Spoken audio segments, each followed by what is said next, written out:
So this was looking at bibliomancy again. John 3:16.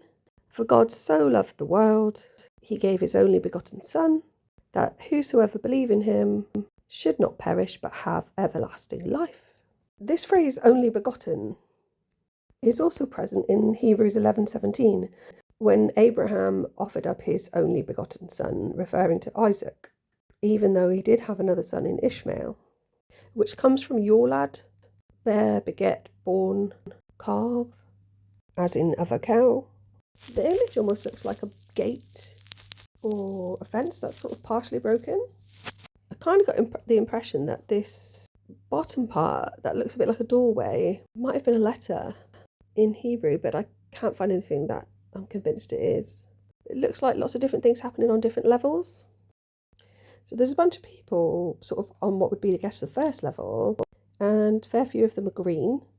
Sort of on the right hand side or centre, it's like two people talking to each other, and one's holding like a plank of green wood or a sword. And then off to the left, there's a figure, I want to say dressed like a page boy, but I think it's a girl, and it's got this hat on. I don't know what's happening here on the left, bottom left. I don't know if these are people that have been thrown out of the party, because leaning against what looks like a yellow wall, there's like a little bear. This looks a bit like a bouncer. So top right, things change more to yellow than the green.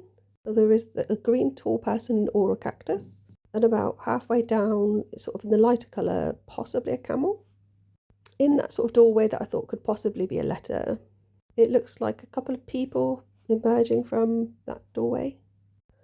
But what they're emerging towards is this person lying down, a green face behind them or underneath them, and then a swooshing figure coming out from the right, which is a figure with horns, but their face obscured in green.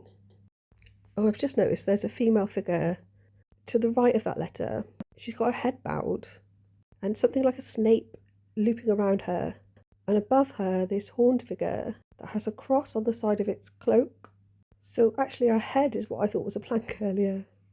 So I guess the thing is, if God gave his only begotten son, so did the mother of God. But there's a lot more going on here than I can work out.